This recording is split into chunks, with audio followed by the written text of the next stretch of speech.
그래서 이제 다시 메가시티로 인한 지역 불균형과 지역 격차 심화에 대해서 우려하시는 분들이 있다고 합니다. 이 부분은 좀 더 여러분들께서 그 나름대로 소신껏 말씀을 좀 해주십시오. 어떻게 생각하십니까? 지금 뭐 그 메가시티와 관련된 논란을 뭐 어쨌든 타겟은 수도권에 있어서의 어떤 파이에 대한 부분을 지방으로 뿌리자라는 그런 의도가 뭐 어쨌든 명시적으로는 암묵적으로는 굉장히 강하죠. 그래서 이제 그런 구도 속에서 초기에 이제 메가시티와 관련된 그런 우리가 갖고 있는 인식이나 이제 뭐 국제적인 논의 자체에 대한 부분들은 결국은 국제적인 경쟁력에 대한 부분과 따로 떼어서 얘기할 수는 없거든요. 그게 이제 어쨌든 뭐 수도권 관련된 또 뭐 제 입장에서는 훨씬 더 좀 더 그보다 좁은 직접적인 어떤 생활 연결권을 이제 서울 대도시권이란 말로 표현하기를 저는 좋아하는데, 이제 그 서울 대도시권에 있어서의 경쟁력에 대한 부분을 저희는 잃어서는 안 된다고 생각을 해요. 그게 이제 뭐 인구 축소기라는 게 뭐 지방만 오는 것도 아니고 서울 대도시권도 마치 인구 축소기를 겪을 거고, 이제 그랬을 때 어쨌든 서로가 살아남아야 되는 어떤 지켜야 되는 파이와 혁신의 장애라는 부분은 계속적인 요구가 있을 거거든요. 그래서 그거를 뭐 서울이 갖고 있는 대도시권이 갖고 있는 그런 효율성이나 뭐 이거를 파이를 뜯어서 그걸 잃어가면서 가야 되느냐라고 물으면 저는 그런 어떤 뭐 부정적인 방향성은 그렇게 바람직하지 않다고 보고요. 또 한 가지 중요한 거는 워낙이 아까 뭐 그린벨트 얘기를 했지만 계속 그 지역 규정 발전과 관련된 수도권 집중 억제와 관련된 여러 가지 규제들이 몇십 년을 계속 끌고 왔어요, 수도권을. 그래서 사실 어떻게 보면 수도권 자체도 굉장히 누더기예요. 여러 가지 뭐 관련된 부분에 있어서 정말 효율적이고 경쟁력이 있을 수 있는 사항들을 만들어내지를 못한 거죠. 거기다가 서울시 따로, 경기도 따로, 뭐 경기도는 자기네 안에 서울시가 있으니까 자기가 주도를 해서 서울 대도시권에서 메가시티화를 해야 된다고 주장을 하지만 실제로 중심 도시는 서울이거든요. 그래서 경기도가 갖고 있는 역할과 중심 도시인 서울시가 갖고 있는 역할에 대한 부분도 사실 제대로 정립이 안 됐어요. 그래서 그런 결과들이 뭐냐 하면 성장이라는 건 남쪽으로 흘러가는데 서울 대도시권에 살고 있는 사람들은 여전히 몰려 살고자 하지만 출퇴근을 2시간 이상을 해야 돼요. 그러니까 이런 그 메가시티에 있어서의 출근 시간 관련된 부분 굉장히 강한 사회적인 낭비예요.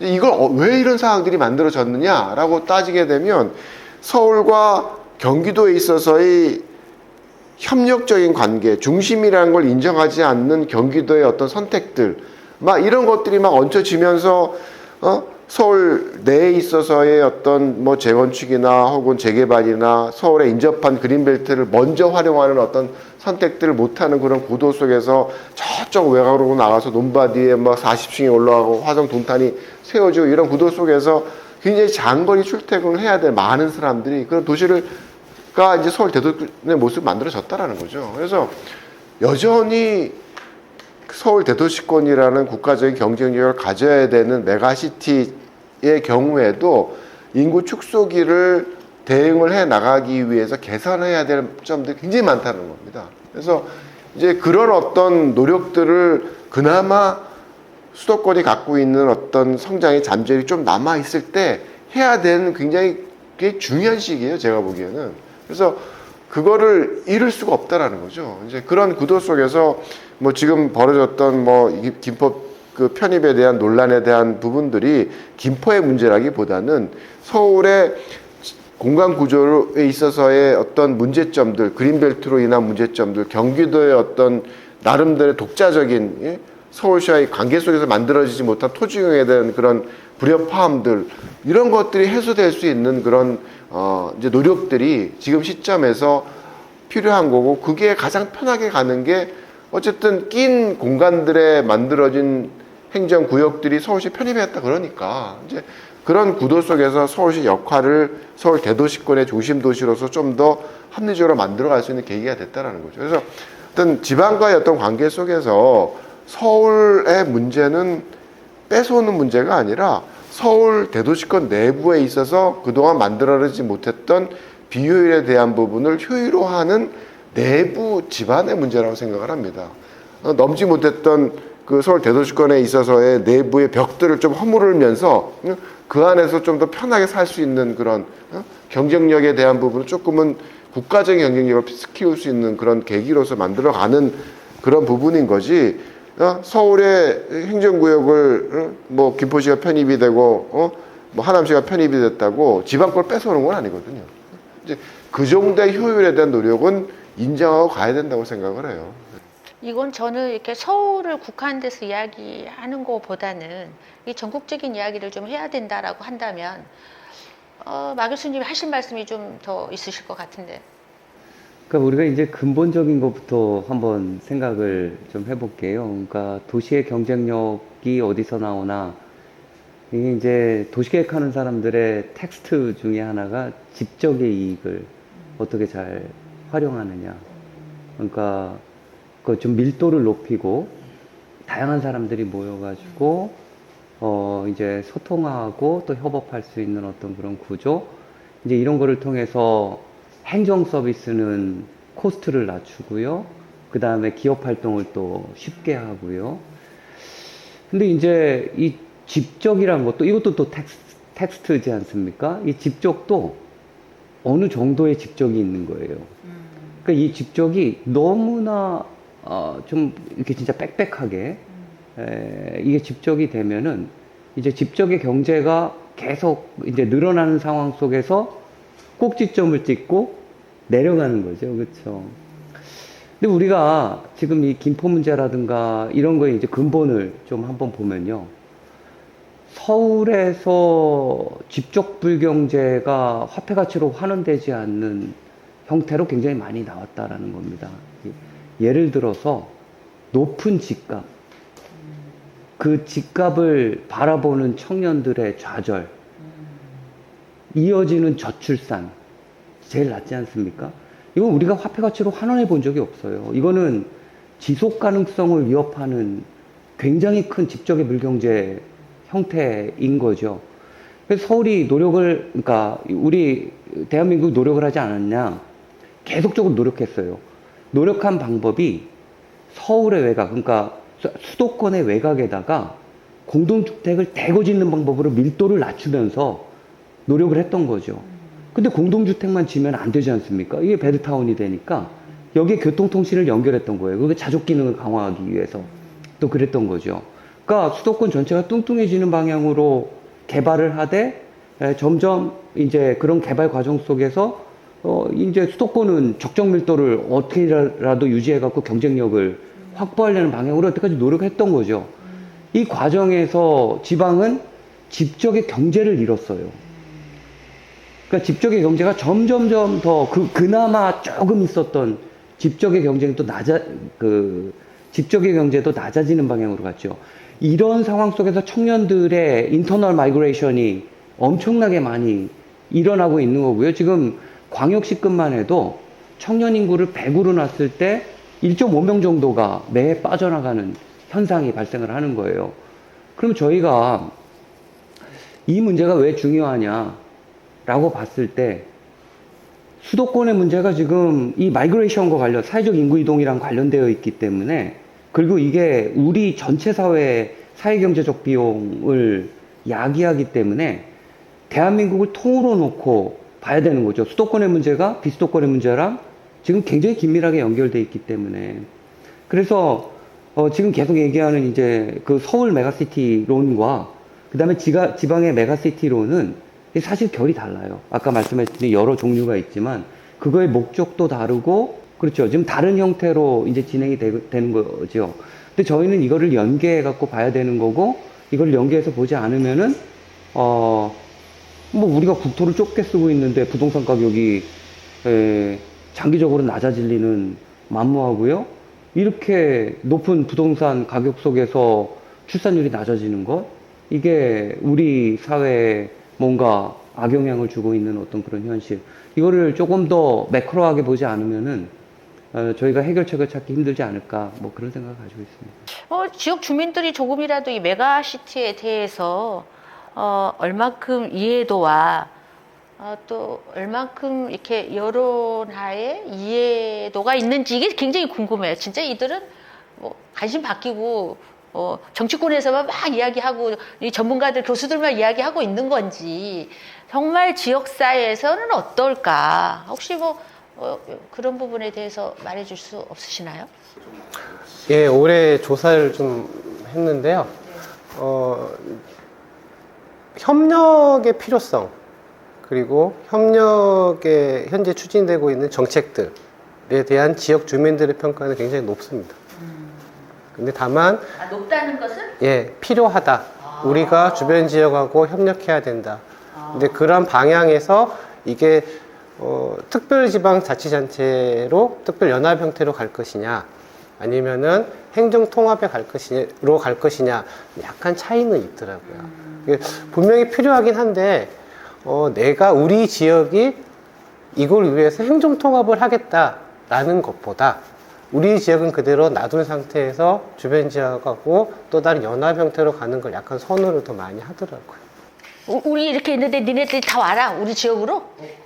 우리 지역 오는 게 아니라 아니, 통합을 할 거냐, 연합을 할 거냐, 예, 해보자. 한번 그런 것들은 국민들의 근데 저는 이번에 이제 여론의 추이를 보면서 제가 좀 재밌는 걸 느꼈어요. 뭐 재밌다기보다도 좀 그러니까 우리 국민들이 여기에 대해서 얼마만큼 좀 심각하게 생각하고 있을까, 또 어떤 장기적인 비전을 가지고 좀 고민할 수 있을까, 이런 측면에서 좀 생각을 해봤는데 굉장히 좀 즉흥적이다 하는 생각이 들었어요. 특히 이제 마강래 교수님이 이 근본적인 국토 균형의 발전 이거 어떻게 할 거냐.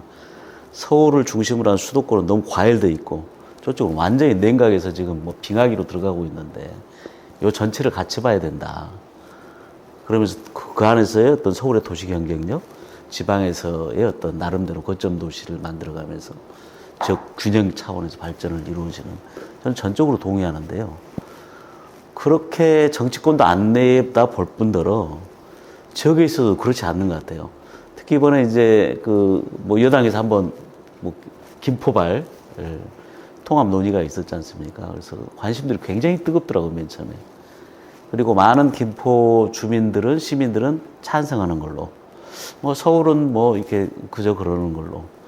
뭐 그리고 다른 도시들은 이렇게 원하는 것처럼 맨 처음 여론이 그렇게 가다가 실제 여론조사 돌려보니까 그렇지 않는 결과들이 많이 나오잖아요. 김포 시민조차도 뭐 그렇게 썩 달가오지 않고 나머지는 뭐 더욱더 좀 반대적인 경향이 갖고, 이러다가 이제 이 소멸되는 현상을 보면서 야, 이걸 정말 누군가가, 이제 그런 측면에서 우리가 이제 도시를 나름대로 연구하는 저희들 책임도 꽤 크다고 보는데, 이걸 근본적인 문제를 가지고 심도 있게 논의하고 이걸 공론의 장을 만들지를 못했다는 생각이 첫 번째는 들고요. 또 정치권에서도 굉장히 이게 단편적으로 들어와서 이슈화 해가지고 이거 표가 되냐? 되면 확 하고 뭐 안 되냐? 그냥 빠져나가는. 그리고 또 야당이나 여당이나 입장에서 이게 내 정치적으로 유리한지 불리한지만 따져버리고 나니까 이 근본적인 논의와 대책들이 안 쓴다 하는 게 굉장히 안타까웠고요. 다만 이제 노무현 정부 때는 뭐 본인 대통령이 굉장히 강한 의지를 가지고 추진을 했는데, 그때 이제 논의된 걸 살펴보니까 이제 우리 공공기업을 뭐 세종 복합도시 말고도 우리 공공행정기관을 많이 밖으로 보냈잖아요. 그것도 아까 얘기한 대로 그냥 양발 백컬레를 나눠주는 식으로 하는 바람에 이게 어떤 하나의 클러스터가 돼서 가지를 못했더라고요. 154개 정도가 갔는데 전부 파편화가 돼가지고 심지어 뭐 군 단위까지 뭐 내려갔으니 이 클러스터가 형성이 될 수가 없겠죠. 그런 부분이 굉장히 안타깝다 하는 생각이 들었습니다. 김포시 관련돼 가지고 제 개인적으로 뭐 김포시가 꼭 서울시에 편입이 되느냐라고 물으면 굉장히 후순위라고 생각을 하는데, 어쨌든 그 관련돼서 뭐 메가시티나 이런 지방과 수도권과의 관계, 뭐 이런 수도권 내에서의 어떤 그런 뭐 서로 간의 협력에 대한 그런 뭐 논의들, 뭐 이런 것들에서 굉장히 노출이 많이 됐다고 생각을 해요. 주민들이나 시민들이 느끼는 그런 뭐 얘기들이나 이런 것들이 과거에 경험하지 못했던 강도로 사실은 진행이 됐으니까, 거기에 더해서 경기도의 역할에 대한 부분도 그냥 막연하게 우리가 받아들였던 경기도하고는 또 다른 또 생각을 가질 수 있는 굉장히 중요한 계기가 됐다라는 게 저는 이제 어떻게 보면 앞으로 어떻게 할지 모르겠 끝난 건 아니라고 봐요. 저는 이 논의 자체가 여전히 뭐 각 시들 자체에서 진행되고 있는 사항들이 있고 뭐 총선에서 어떤 식으로 이제 얘기가 더 전개될지 모르겠지만 굉장히 중요한 화두가 던져졌고 그 안에서 이제 우리 선택에 대한 논의들이 좀 더 진행이 되겠죠. 그런 면에서 뭐 긍정적인 그런 역할을 했다라고 보고 그게 뭐 정치적인 욕심이 있으니까 또 여기까지 왔겠죠. 정치적인 욕심이 없었으면 이런 식의 논의가 진행될 기회가 없었다고 생각합니다. 서울 오는데 40분 걸립니다. 세종에서. 그거밖에 안 걸려요? 예, 기차 타고 한 50분 정도 걸리는데요. 제가 대전까지 가는데 50분 걸립니다. 세종과 대전이 바로 붙어 있거든요. 지역에서는 항상 그런 얘기를 하죠. 주변 지역과 좀 망도 좀 놔주고 연결할 수 있는 것들이 필요하다라는 생각을 하는데 이게 그 사람들이 행정통합이나 특별지방자치단체를 얼마만큼 동의하느냐의 문제는 좀 다른 것 같습니다. 왜냐하면은 지역 주민들이 느끼고 있는 불편함들은 행정통합으로 귀에 수렴되지 않습니다. 이게 불편하고 저게 불편하고 이건 좀 이렇게 바꿨으면 좋겠다 라는 생각들이 있는 상황에서 이러한 다양한 문제들이 있는데 이것들을 행정통합으로 모아서 모든 걸 해결할 수 있을까는 아직까지는 좀 아니지 않을까. 오히려 포인트별로 필요한 것들을 바로바로 사업을 할 수 있는, 연결할 수 있는 그런 제도들이 필요하지 않을까라는 생각을 해봅니다. 하여튼 이게 뭐 이번에 뭐 저는 정치권에서 어떻게 하는 것보다는 사실 행정을 하고 있는 이 공직자들이 좀 나서줘야 되지 않을까 필요성이 있다라면 그러는데 수도권의 다른 지역에서도 대도시를 중심으로 뭐 이런 논의가 메가시티 논의가 있습니까? 저희가 있어 왔죠. 뭐 불경 특별연합 논의가 있어 왔고요. 그게 지방선거 이후에 또 깔아앉았다가 요번에 이제 김포권을 이후로 김포 이슈를 이유로 또 한번 또 재부상한 어떤 그런 측면이 있죠. 예전에 논의는 많이 됐죠. 옛날 남경필 지사나 김문수 지사가 수도권, 대수도권 논의가 있었고, 지금도 굉장히 많이 이제, 최근에 가장 조금 뭐, 메가시티라고 얘기할 수 있을지는 모르겠지만, 대구하고 군위가 합쳐졌잖아요. 최근에. 예전에 올라가면 부산과 기장, 춘천과 춘성군, 뭐 청주와 청원군, 뭐 이렇게, 그 생활권 단위로 꽤 이제 합쳐진 경우가 있는데, 제가 재밌는 게 최근에 한번 들어보니까 완주하고 전주가 합쳐지려고 그럽니다. 근데 완주가 저는 찬성할 줄 알았더니 완주가 반대를 하고 전주는 찬성을 해요. 그 이유를 들어보니까 우리가 이제 시골에 가보면은 농축산 시설들이 많잖아요. 냄새가 많이 나지 않습니까? 근데 그 고난이 그 기초자치단체 장의 고난이더라고요. 완주 같은 경우는 마을 근방에 그걸 못 짓게 하겠죠, 당연히.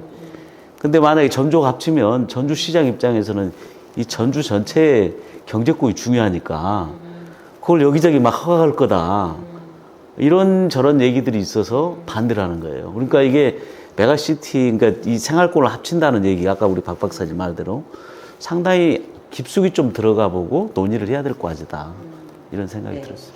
이렇게 중앙정부의 역할은 있나요? 무엇인가요? 그러니까 이런 거예요. 그러니까 제가 하나 좀 제가 이제 공부하면서 되게 충격적으로 예전에 그 UCL에 그러니까 런던에 있는 대학입니다.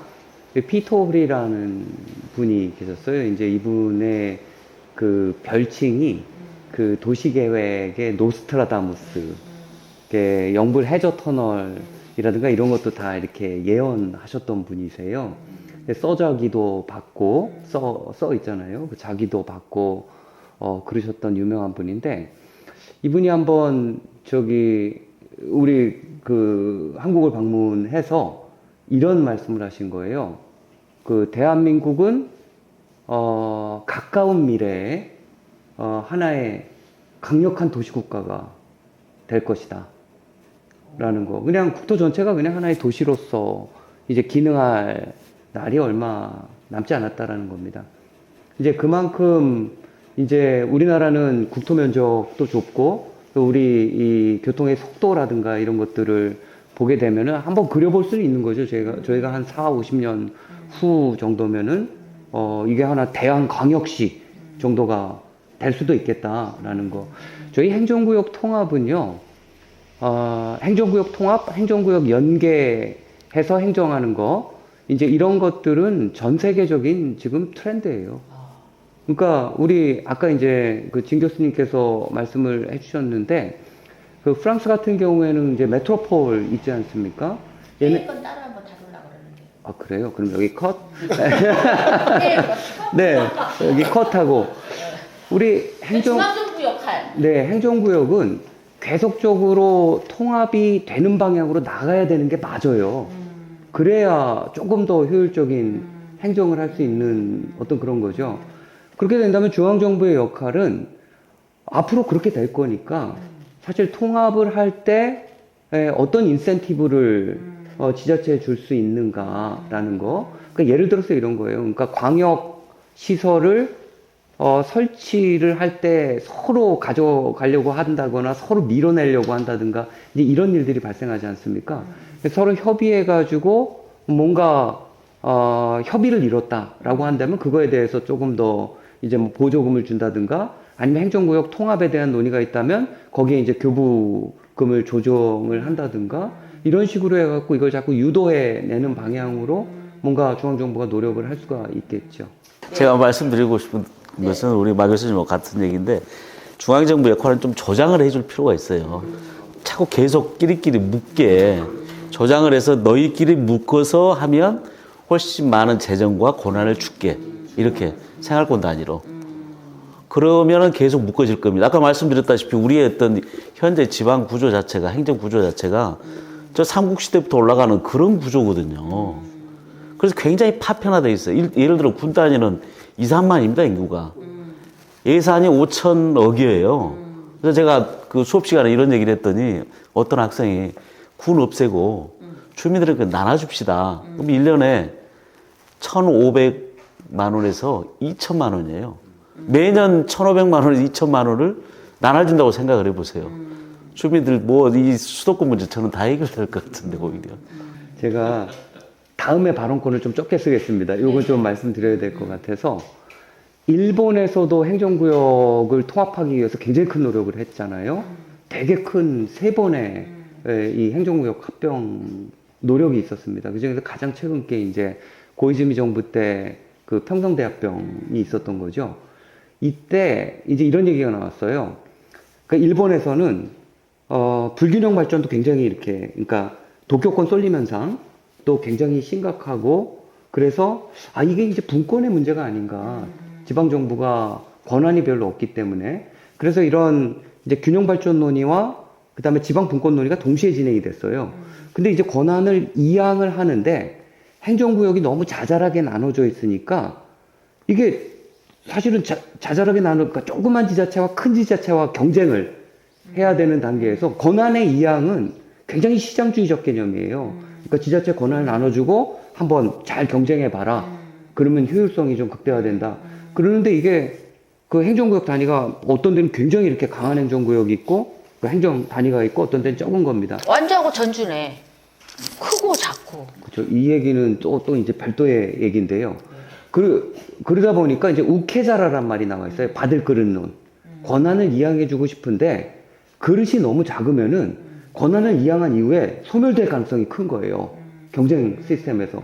그래서 이 평성대합병을 통해 가지고 이런 작은 지자체들은 큰 지자체랑 이 합병을 하는 어떤 그런 노력을 중앙정부에서 굉장히 강하게 한 거예요. 그래서 이거를 교부금을 건드렸습니다. 아예 작은 지자체들은 이제 이렇게 합병 논의를 안 하게 되거나 소극적인 경우에는 이 교부금을 줄이는 방향으로 나갔던 거죠. 그래서 사실은 굉장히 많은 행정구역이 통합할 수 있었던, 여기 중앙정부의 역할이 굉장히 강했습니다. 중요하네요. 네, 여기까지 이렇게 정리를 좀 하고요. 이제 제가 3부에서는 회의를 한번 여러분들께서 회의를 좀 사례를